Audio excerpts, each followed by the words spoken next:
Hello everyone, Ab here with TEK Motorsports. This video is more of, I guess I want to say a getting to know me kind of video. I've had a handful of people ask me, so how did I get into this? What pushed me to want to work on cars? And the thing is, it's not really what pushes, how I grew up. My father was a mechanic, self-taught, and pretty much that's how I classify myself, as a self-taught mechanic. Being young and my dad working on that, I would always have to get called down. We'd come home from school, and immediately my dad would be, "Come, I need your help. Come out here." And it would be one of those things that we would help him out before we actually did our school homework. So what I'm going to do is I'm going to try to make it as sweet. I don't want this to go very long, and I'm going to go through some of the cars that I've had in my lifespan. There's a handful of them that I don't have pictures anymore, but if you look right above me, it's a little montage of the cars that I've had that I was able to take pictures of. Back then, taking pictures, I don't want to show my age. It wasn't on a camera.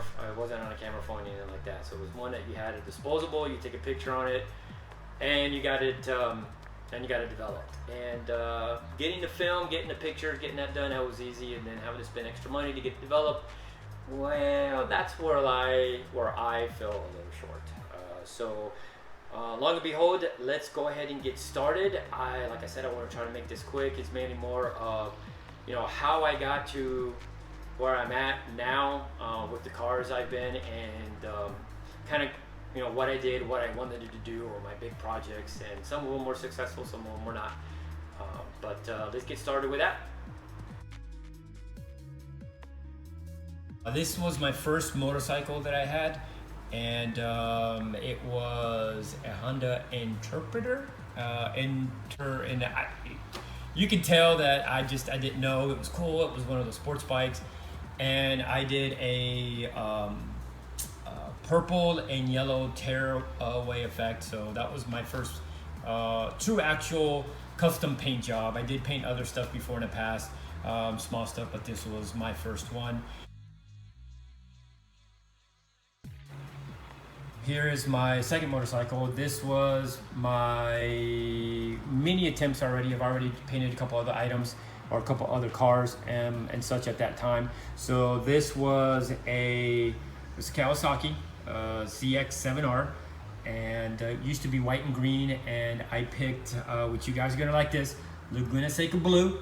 When in the back I did the charcoal, so it used to be green and white. I went through the whole entire thing, polished the frame, the wheels, painted the wheels themselves. So it was one of those little proud moments. She was a fast bike.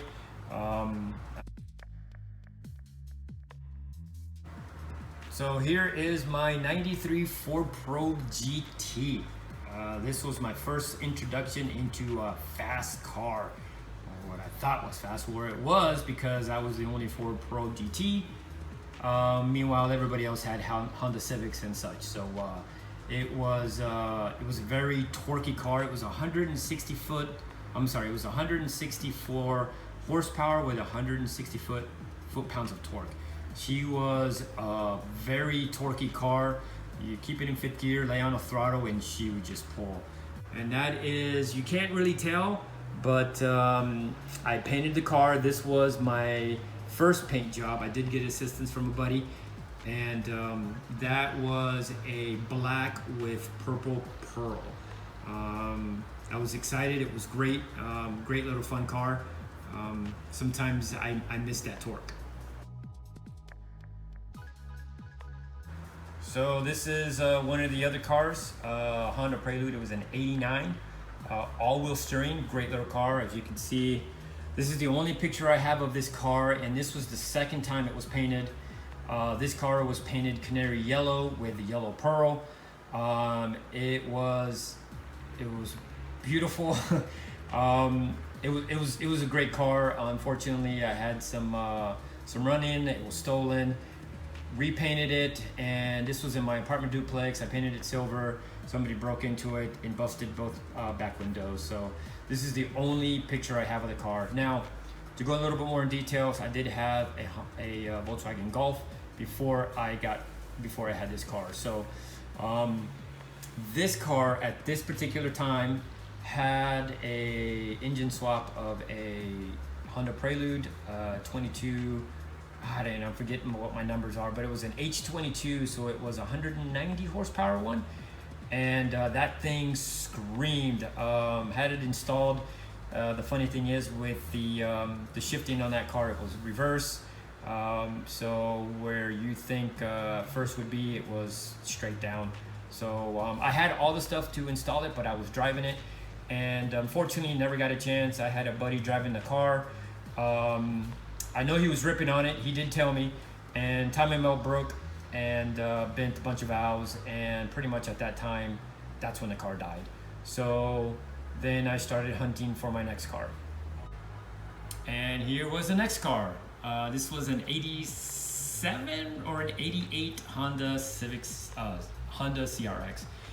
So my buddy that broke the timing belt on my Prelude, on the silver one, on the previous clip, he was having some issues with his car, and he told me one day, it's at this shop, to call it even Steven on the other one, it's yours, go pick it up, you know. And so I went all the way to Tampa to go pick it up, and long and behold, I got it running, did some stuff to it, and here is the next picture. And this was my first built engine. This is the one I did myself. You can see my car back in the back, and there's the freshly new engine. Just to go into details with the engine, if I can remember correctly, I'm going to throw out some stuff and hopefully I have them right. It had it was an LS bottom end. It had a B17. It was a B17 or a B16 cylinder head. It had, and this is where I start losing it. I didn't know if, I can't remember if it had Civic Type R pistons in it or Civic Type R cams, or vice versa, or if it was Civic Type R pistons and Integra cams, Civic Integra Type R cams up top. So it was one of those. It was quick. It was a blast. And it was very hard to keep those tires from spinning. That VTEC was sounded awesome. You liked that VTEC sound, didn't you? So so this one I kept for a while, and there it is, engine in there. Very proud of. That was my first full rebuilt engine, all dropped in, and this was actually in Minnesota. So when I got it all built, I had to drive this puppy down, all the way down to Florida. So that's where I end up going and get my technical degree in heavy commercial diesel mechanic. So I got my degree in that, and that's what I did when I was up there, so I could stay out of trouble. Here's the next one. So this is the next project. This is an 88 or 89 Civic hatchback. This belonged to my brother. So it used to be blue. I painted that color. And the funny thing is, this was the second time I painted it. The first time I did a tri-coat, and there was two people painting the tri-coat. It was me, and then one of my friends from my previous employer. We painted it, and he laid it down different than I laid it down, and it looked awful. His side was more gold, and my side was more of a copperish kind of thing, but it still didn't look good. So unfortunately, it sat for a handful of months, so I can get more money together, and I could repaint it. So I did repaint it instead of doing a tri-coat. I threw all the colors together, being with the pearl and the color, and that's the color I got. She did have some bronze, I forget what wheels they were. Also, right above, there's the car with some SI wheels that I had, and then right below it, there is one of my friends. I think these were 17-inch that I threw on just to take a few pictures, but you could see in the daylight how beautiful that color was. And This color reminded me, and it was really close to the Lexus IS300 Autumn color, I think is what it was. It was really close to that. I think it was a 1 year that Lexus offered that. It was not a copy, like I stated. I had a certain color in pearl, and I tried the Tri-Coat. It didn't work, and I threw it all together. So that's what I got. So this car was originally my brother's. What we ended up doing is we swapped. I traded him the CRX body only, and he traded me this chassis only, and we swapped our own engines in. So that was that. It was LS swap all the way around. That's how I kept it. I wasn't really racing that car. I wanted it looking really mint on the inside and out. I ended up selling that car. I do miss it. It was a great little car. And here's the next one. And here was my next car, Audi TT Aviator Gray. Oh man, that car. The only thing missing on that car was horsepower. It was a 2001, if I'm not mistaken, and it had the 180 or 185 horsepower. And for the weight of the car, it was slow. So, like always, anything end up modifying, I end up doing a timer on it. Bumped it up a tad bit, but still was a little slow, but that car was awesome. I got so many thumbs up. Everybody loved that car. It was one of those cars at that time that would just turn heads. It was great. I just remember the one time I was downtown. I live in Florida, International Drive, and it was like late evening. It was still daylight. And the people that were just pointing and looking and just like, look. You could tell it was just a plethora. It was younger kids. They were just pointing. Yes, my head did expand in that cockpit. And I tell you what, it was a great feeling. Unfortunately, with cars and cars enthusiasts, you go through cars like you do underwear. So I ended up selling the car and got my my next car, which was this one right here, Honda S2000. My first convertible, VTEC again. After thinking I had no more VTEC, well, long and behold, I got another car with a VTEC. This thing was awesome. Handled very well, no torque whatsoever, and only had it for like 4 months, 5 months. I did one track day with it. I think it's all it was. And my next car, which I'll give you a hint on my next car. There it is in the background. It's so funny that I took this picture as I was trading it in, so I could remember it. And the car that I was buying was in the background. So the next car was my first 04 Bmw M3. Man, was I proud. And there she is there, and right there. Oh, look at that. TEK Motorsports. TEK Motorsports was the first track day that I did, and then still with them. I instruct for them as well as many other organizations, and TEK, they've been there from day one. But the 04 M3, all I had done to the car was H&R springs. I lowered it, and that is it. That is all and exhaust. I had Borla exhaust from the headers back, and that was the only two modifications I did to the car. And I ran a 13.1 on a quarter mile with just those items. And it's funny because I came off, got in line, let the car cool down. My first pass was a 13.1, and then one of my buddies said, I don't think you're gonna get any faster than that. And I tried 2 more times, and I did not, and I was like, 13.1, I'm happy, it's good. So, but this was my first introduction to a BMW. At this time, that's what I was driving around, and I also had a little Nissan pickup truck that I would kind of mosey around town. So this was my weekend car. My girlfriend and I, we got engaged, we got married, we were having kids. So long and behold, I had to get rid of it and traded it in for a SUV for the wife. She had an IS300, so we got rid of both cars at the same time. and still have the vehicle now. It's 2010 Mazda CX-9. Great car. So the next car I don't have up in my wall of fame, I guess I would want to call it, because this is just the older ones, and but this time the digital era was going on, so all my pictures are on my phone or on one of my backup memory sticks and stuff. So the next car, after pretty much trading in the M3, getting the baby wagon, inquired my first E36 inquired my first E36 325i sedan. That ended up being my track car for a handful of years. I'll show a couple pictures of it here.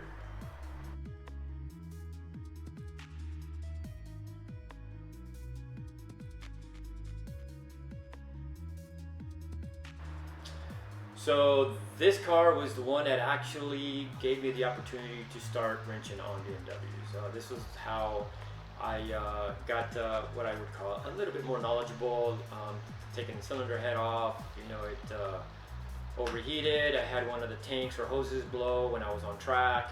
So I went through the whole process. I got that done. Also, I misshifted. It was at a TEK Motorsports track event, which is actually now called TEK Track Days. And it was on my warm-up lap, if you believe me. On my freaking warm-up lap. I really shouldn't be saying this, but yes, I was going on the back straightaway at Sebring, just warming things up, and went from third to second instead of fourth. And vroom, that was the end of that. Got it back in gear and pop. So unfortunately, that was my day. So I had to replace the head, got my hands on another one, and again, that's how I started. I found an E34 that was an Alpina E34. It had Alpina this, and it had Alpina that. It had Alpina everything. I've inquired about that car a handful of times, and this was right in between. I was trying to get the cylinder head to install one, so I was inquiring, trying to push this guy to sell me the car, because I found out what it was, and I'm like, man, that would be a great engine to drop in my E36. I wouldn't have to worry about this and that, you know, and I was trying to get him to sell me the whole car. It's been sitting out for the longest time, so needless to say, the interior was pretty much shot. So didn't budge. So I went ahead, pulled the trigger, bought a head, started putting everything back together, and lo and behold, about a month or 2 months later, he reached out to me and said, "Hey, are you still interested in the car? I'm willing to sell it now." So I'm like, I just spent all this money on getting the cylinder head, getting all that done. I went ahead and pulled the trigger. I was like, all right, I'll buy it. So I went ahead and bought it. And what I ended up doing is I immediately got it home. What I did is I drained all the gas that was in that tank, and I added new fuel. And just to make sure, before I did anything crazy to it, I got the engine started, make sure it was running good. She ran great, no ticking, no knocking, none of that sort. All the oil was back in the lifter, so there was no lifter chatter. So I was super excited. So I yanked the motor out and threw it in my E36, and that became my nice little fast track car. It was, the horsepower on that was almost equivalent. It was just a little bit shy of what a 95 S50 ended up becoming. So that was a nice little pep that car had. Just to go into it, and I'll finish off with this one, the E34.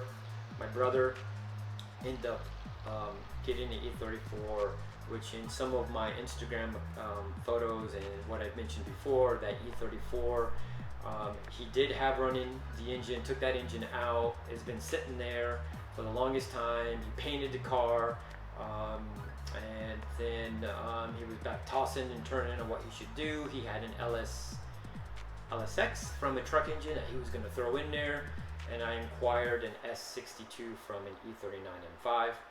I've had that car, that whole powertrain, sitting there for the longest time, and my brother and I made a deal, and that's the one that I installed, that S52 in the E34. Here's a few little pictures of that job completed.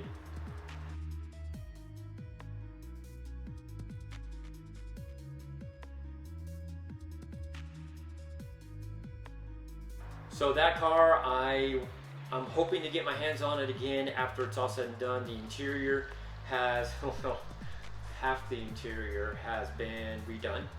Unfortunately, my brother was waiting till the last minute and started grabbing the back seats, and he grabbed the wrong back seats. So we had an interior guy come in, and he did the back seats for an E46.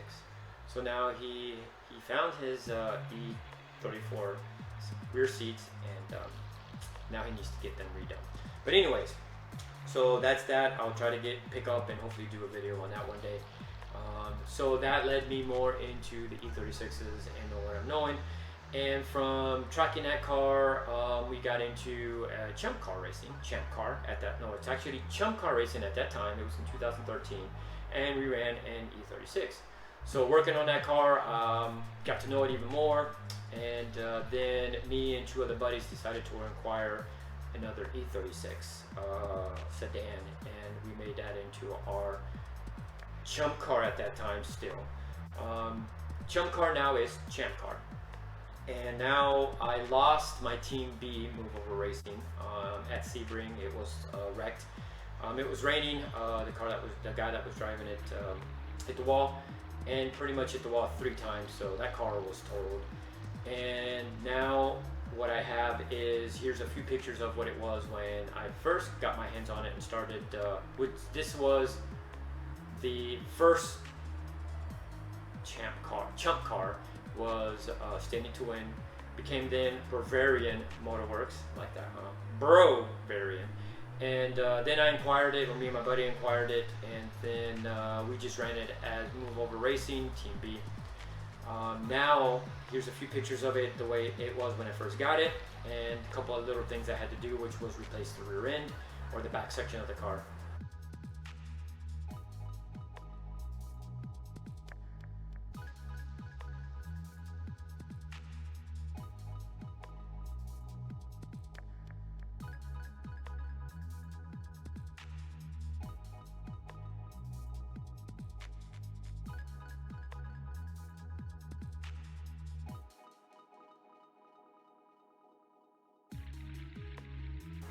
And now here is the car at its current glory, maroon with the gold wheels, with the gold roll cage. Now running an EC class with Champ Car, and running under TEK Motorsports.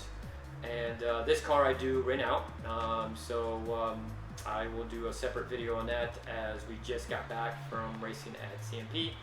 And it was an eventful track weekend. So I do car rentals on my E36, and I'm also with Level 1 Racing, which is 412 Aviator. And we won our class on Sunday, Class A. So we brought a little trophy home for that. And then, I rent out, and I got to drive my E36 as well. So that also brings me into my other current projects, or other current cars that I have, which are... Alright, so this is getting towards the end of the video, and if you've has stayed and watched the whole mountain here to this point, thank you so much for hanging in there. I appreciate it. It's always funny to watch, which I've watched myself, a couple of them on the YouTube channel, or on YouTube that is. How people start and what gets them. I watched a TV show, and the guy made a comment that I used to like fire, I used to like knives, and now I put them both together, and he was on the show that was building knives, doing the irony. I forget what that show was called, but it's so funny, and it made me think. I was like, man, it's true. Sometimes you take what you like and you kind of mix it in, and then all of a sudden here you are. And I enjoy what I'm doing, don't get me wrong. I do have those days where I just want to throw a hammer through every window, door on these cars. or just anything. You know, it's just a matter of, it's just not a good day. You know, sometimes you have to step away, and when you do step away, which I've done many times, and you go back to the next day or a week, depending on how bad it is, you figure it out. And I know it's happened to me. So, and that's where I kind of like it. It kind of, you know, it keeps me motivated. So, my track car, as you can see, I've also done a video on this one. This one is the one that I'm happy to say that I built completely on my own. The only thing that I did not do to this car was the alignment. And what I ended up doing is I did assist my brother. He painted most of the stuff. I just did not want to paint at that time. I've had the opportunity to try to do a roll cage at one point, and it was a pain in the butt. So I definitely did not want to do it, so I had him do it. But everything was completely done. I did the rod bearings on this one as well. And pretty much that's it. Rod bearing, headers, exhaust, and you know, just went through it, replaced stuff that needed replaced. All the bushings were done on this car. And this would be, if I remember correctly, the bottom M3 was the one that I rebuilt from scratch, and that would be my second motor that I built, completely rebuilt from scratch. So this one is the one that's currently running. I'm still breaking it in. I haven't even put over 200,000. I haven't even put 2,000 miles on this car yet. So that's pretty much what I've got here. That's how I've learned. That's what I went through. You know, my background did come in you know, mechanical skills. You know, what my dad taught me. I'll be honest with you, I didn't want to wrench. I didn't want to get, you know, grease in my fingernails. I didn't want to do any of that. That's why I was going to school, and I wanted a degree in something to where I could sit behind a desk, sit in AC, and do work and make an income that way. I did get a chance to do that. I did all that. I did went to school. I did have a good job. You know, I worked through the ranks. I was in sales, and I did the AC thing. Sat in there. I had an office job. I traveled. Unfortunately, the pandemic really killed our industry. It pretty much left me without a job. So I know I stated this before, and it really made me want to think, what am I going to do with myself? What am I going to do? You know, I hear a lot of people say when you end up doing something passionate, it doesn't become passionate anymore because now it becomes a job. There's other people that saying, or the saying says, you know, if you work on what you're passionate about, you don't consider it a job. Well, when you're busting your knuckles and you're bleeding and things don't go well, it's a job. You know, you get those days to where you just don't want to do it anymore. But I see the light at the end of the tunnel. I can see why people keep doing it, and that's the reason why I still do it. You know, I mean, I've gone through so many cars. There's a handful of cars in there that I have not, that I did not talk about. But those are just cars that I didn't even. It is what it is. I mean, I had a Nissan Titan. That's what I ended up doing my track car around. But as for the cars per se, these are it. And look now. I mean, I got 2 M3s sitting in my garage, and I drive it as much as I can, and the same thing, I try to track it as much as I can. But with so much work that I've got going on, and now the work is starting to come in a little bit more, and yeah, so I want to say I'm loving life now. I get to work in my own garage. Thank goodness enough to where I have AC in there, and I get to wrench on these things. So again, if you guys stayed here and watched the whole entire video, again, thank you so much for watching. I appreciate it. Like always, please like and subscribe, help the channel out. I want to keep doing some of these. I have been doing, and I do got a lot more videos that I have been recording. I just haven't had the opportunity, or haven't had the chance to sit down and go through it and edit and then post them on YouTube channel. So hopefully I will get a chance now that my race that I was technically gearing up for at Carolina Motorsports Park in South Carolina. Now that that's done, now I have more time to get the other stuff that I technically have been falling on, some videos and some of my other work. So again, thank you for watching, and like and subscribe, and hope to see you in the next one.